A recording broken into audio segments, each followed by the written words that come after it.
el nuevo orden mundial. Se está creando eso que se llama nuevo orden mundial, aunque fuera de las teorías conspirativas es muy sencillo definirlo. El nuevo orden mundial no es otra cosa que la implantación de un poder supranacional, basándose precisamente en esas organizaciones supranacionales que están creadas desde el fin de la Segunda Guerra Mundial, en concreto a raíz de los pactos de Bretton Woods, año 44. Tenemos la Unión Europea, Fondo Monetario Internacional, Banco Mundial, la ONU misma y todas sus subdivisiones. Y lo que está claro que busca es implantar una nueva humanidad, un único mundo, con un único gobierno, con una única religión, un único sistema económico. Pero para eso tenemos que eliminar el ser humano anterior.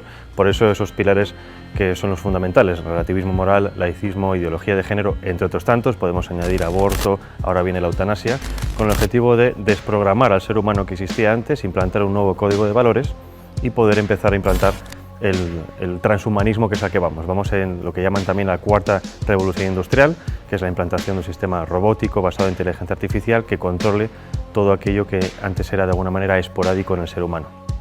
Para eso necesitamos, como les decía, formatear, eliminar la antigua civilización, en este caso la civilización cristiana, los valores cristianos, e implantar una nueva serie de valores que permita a las nuevas juventudes que entren perfectamente en esa nueva realidad. Para esto es lo que llaman, entre otras cosas, la Agenda Global 2030 o la Agenda del siglo XXI, que no es otra cosa que implantar una serie nueva de valores, precisamente desde esa descodificación.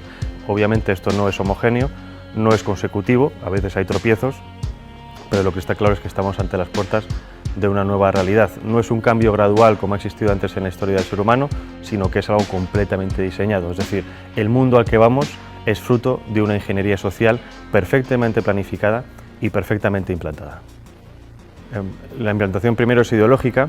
La ideología sirve primero para desestabilizar una nación. Si nos atendemos, por ejemplo, a Yuri Bezmenov, el antiguo agente del KGB que emigró a Estados Unidos y que contó precisamente esos procesos por los cuales se puede desestabilizar una nación, que es desestabilización, desmoralización, crisis y normalización.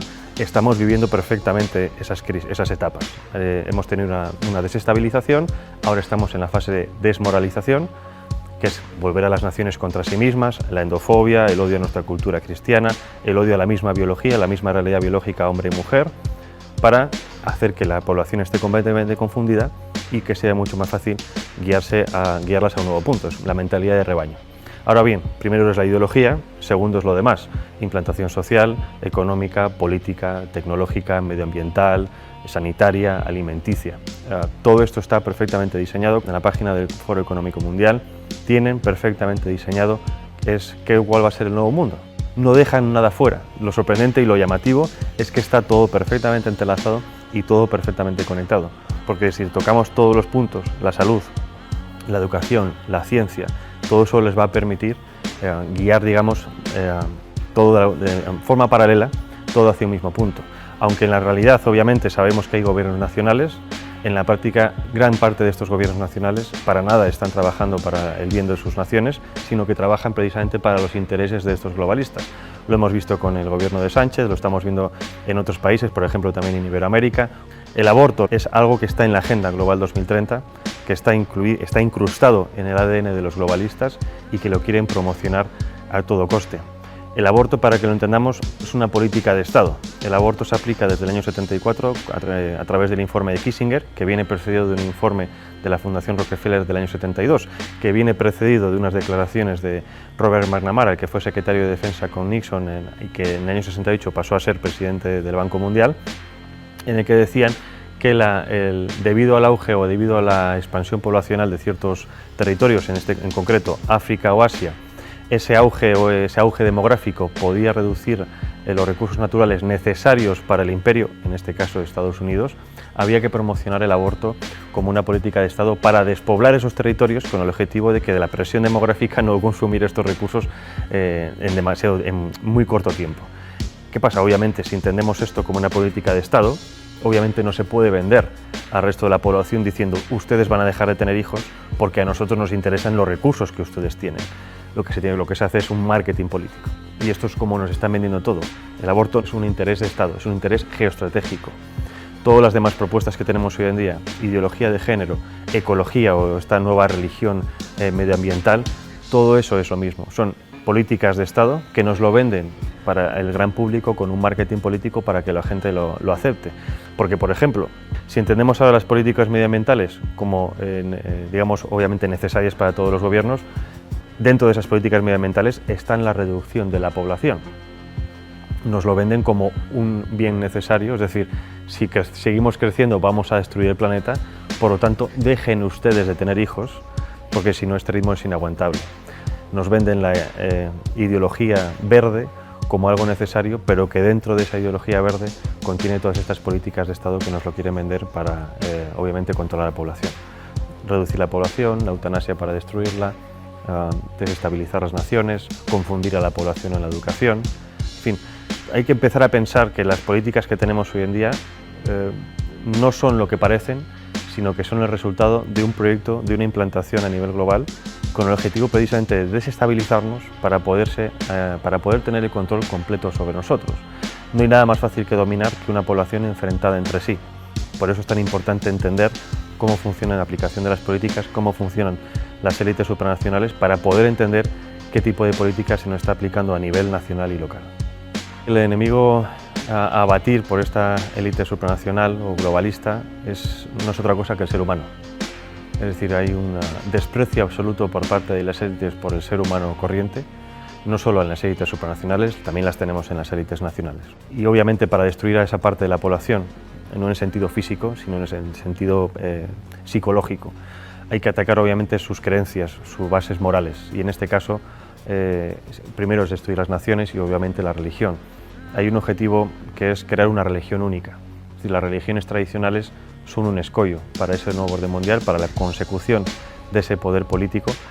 Si eliminamos la religión, estamos eliminando obviamente una vía de escape muy humana que de alguna manera evita que llegues al control mental de las personas. Podremos controlarlas físicamente, pero la religión permite que esas personas se puedan evadir a otro plano y obviamente también contiene unos códigos ético-morales muy firmes que están completamente enfrentados ante los códigos morales que nos quieren implantar. En este caso, la religión católica o la Iglesia católica es el enemigo a batir desde hace siglos. Ya no solo hablo de la masonería, sino de muchísimas personas. Es decir, es necesario hacer caer esa civilización cristiana para poder implantar una nueva civilización. Y esto no lo estoy diciendo yo, lo ha dicho, por ejemplo, incluso Hillary Clinton en unas declaraciones antes de las elecciones de 2016, en las que decía que las religiones eran un escollo, que había como, por cualquier vía había que acabar con ellas, e implantar una nueva religión. Ya seamos si podemos pensar en una religión de Estado, en unas nuevas religiones New Age, en fin, todo este tipo de prácticas pseudo-religiosas que nos están implantando con el objetivo de que realmente no estemos pensando en lo importante. El objetivo en general cuando hablo de la humanidad es el control absoluto de la población, pero no solo hablo de control digamos policial, sino control de lo que se consume, de lo que se piensa, de lo que se educa, de lo que se ve. Más o menos yo creo que todo el mundo tiene en la cabeza esta realidad porque es un poco lo que estamos viendo. Nos censuran las redes sociales, nos censuran medios de comunicación, censuran incluso en los mismos colegios y esto no es otra cosa que poner barreras. Entonces necesitan acabar con todo eso para poder tener el control. Obviamente cuando hablo de Soros como uno de los principales promotores de este nuevo orden mundial, lo dejo muy claro, uno de los principales, o digamos una de las caras visibles. Yo creo que si conocemos a Soros tanto, es porque a Soros se le permite mostrarse. ¿Con esto qué quiero decir? Con esto digo que los verdaderamente poderosos están en la sombra.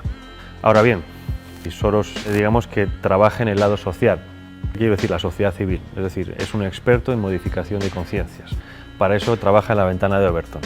La ventana de Overton es una herramienta que nos permite transformar lo imposible en un hecho factible.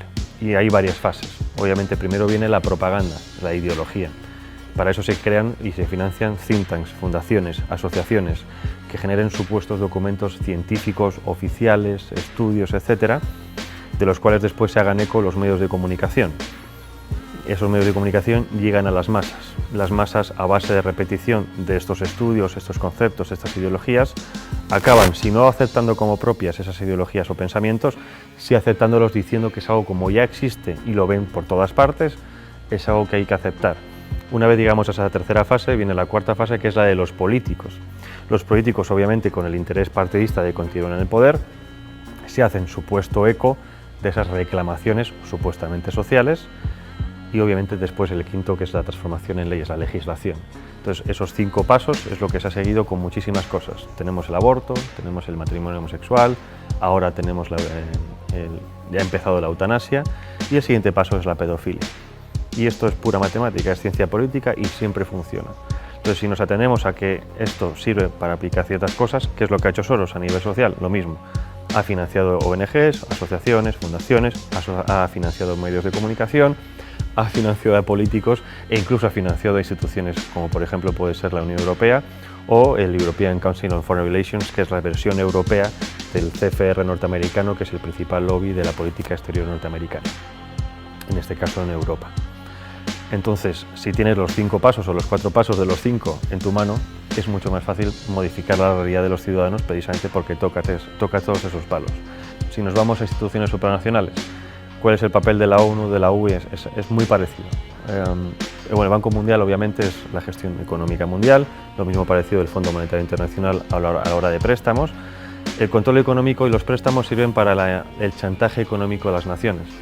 Hay muchísimas naciones africanas que se han quejado precisamente del chantaje económico, de dinero supuestamente de ayudas al desarrollo, siempre dependiendo de cuestiones como por ejemplo la implantación del aborto, la implantación de la ideología de género, de educación sexual temprana para los niños, etcétera, etcétera. La OMS ha sido fundamental para la implantación de la idea de que existe una pandemia mundial y si no hubiera sido por la OMS, en este caso por Tedros Adhanom, no se hubiera creado o no se hubiera llamado un confinamiento mundial. Primera vez en la historia que los ciudadanos de este planeta hemos visto cómo en todas las naciones se seguían los mismos pasos. Es decir, nada ha conseguido antes que realmente hubiera una coordinación nunca antes vista a nivel global.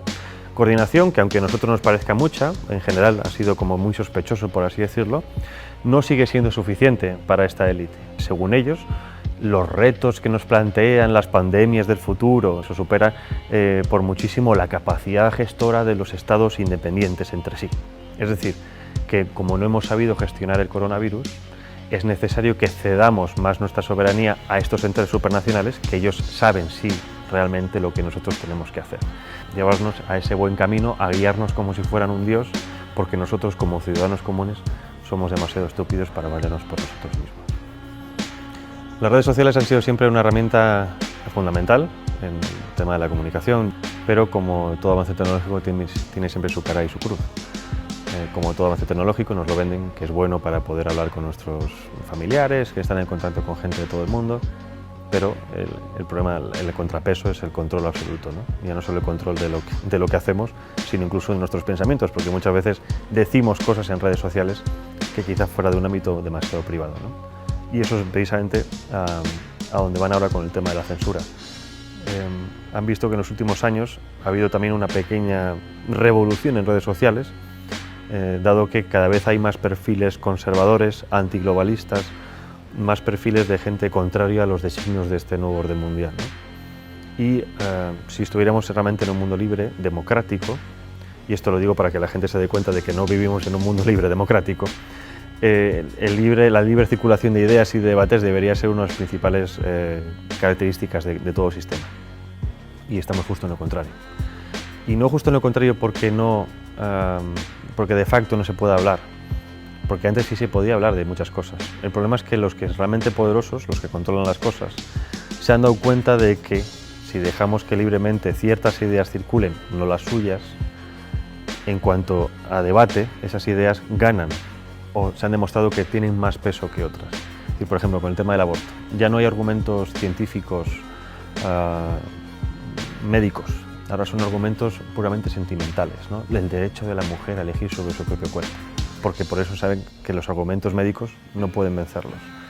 En cuanto a argumentos, por ejemplo, de información de los medios de comunicación, de cómo funcionan los medios de comunicación, de cómo funcionan los gobiernos, exactamente lo mismo. Se censura completamente a aquel que intenta hacer una crítica constructiva o negativa de lo que sea, pero hacer una crítica para avisar de qué está ocurriendo. Bueno, en mi caso, por ejemplo, hablando de Soros y demás, algunas veces me han censurado y está claro que lo que se trata es de que no exista un relato. En los sistemas de masas, si no te muestran, no existes para la gran parte de la población. Y eso es lo que se trata. Es decir, se trata de omitir, de facto, cualquier tipo de persona, cualquier tipo de discurso que pueda poner en peligro los pilares bajo los que sustentan este nuevo poder. En este caso no puedes contradecir las normas de la ideología de género, el feminismo, el aborto, etcétera, etcétera, etcétera. No existe ese debate de ideas en los medios de comunicación, pero precisamente porque tienen miedo a lo que pueda ocurrir. Porque cuando ha ocurrido que algunas personas han ido a ciertos debates a exponer ciertas ideas, la gente se da cuenta de que hay otra línea de pensar diferente a la que tenían en mente. Y por lo tanto hay otra forma de racionar las cosas.